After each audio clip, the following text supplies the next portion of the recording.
Now, as Israel escalates its bombardment in the Gaza Strip, the rapidly raising death toll in the enclave has now crossed 5,700. This includes over 2,300 children. More than 700 people have been killed in just the last 24 hours. Civilians continue to pay the humanitarian cost of the war, and aid agencies have cautioned that more than 20 times the current deliveries are needed to support the Palestinian population. We are appealing, we are pleading, we are on our knees asking for that sustained, scaled up, protected humanitarian operation. We appeal to all those in a situation to make a decision or to influence decision makers to give us the humanitarian space to address this human catastrophe.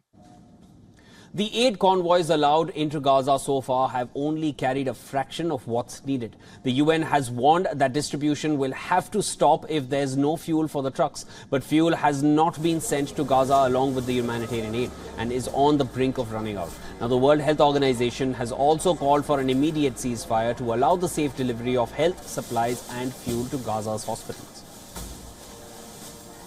كما هو معلوم للجميع أقسام العمليات المركزة أقسام العمليات والعنايات المركزة تشتغل جميع أجهزتها بالكهرباء، وإذا تم نفاذ الوقود سنحكم على المرضى الموجودين في أقسام العناية المركزة بالموت المحتم. The WHO has delivered medicines and health supplies to hospitals in southern Gaza and to the Palestine Red Crescent Society. Turkey has continued to dispatch aid material as well. On Monday, 3 Turkish military cargo planes took medical supplies, including generators, operating room equipment and incubators to Egypt. Remember, trucks of aid began moving into Gaza from Egypt on Saturday after intense diplomatic efforts, but the agencies say that they are still far from enough. We need the support to be able to respond at scale. What we're seeing now is a very limited access into Gaza. It's a trickle of trucks. Before the crisis, we understand that approximately 465 trucks a day were needed to support the population in Gaza. We're seeing at best 20 trucks a day at the moment. And so with that kind of limitation on the response, we cannot effectively respond to the needs as we see them now.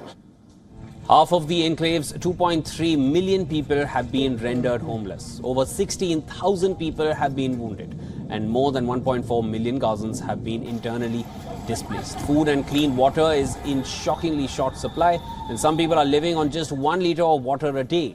Others reduced to boiling seawater. Residents are left with no choice but to grapple for resources. بالنسبة كل مرافق الحياة دمرت للفلسطينيين اللي عايشين تحت القصف تحت النار، وكمان انه النازحين من الشمال على الجنوب زادت تفاقمت المأساة. وهي الناس زي ما انت شايف من الفجر الساعة 5 وهم بيستنوا ياخذوا دور على ربطة خبز تكفيش 5 أفراد.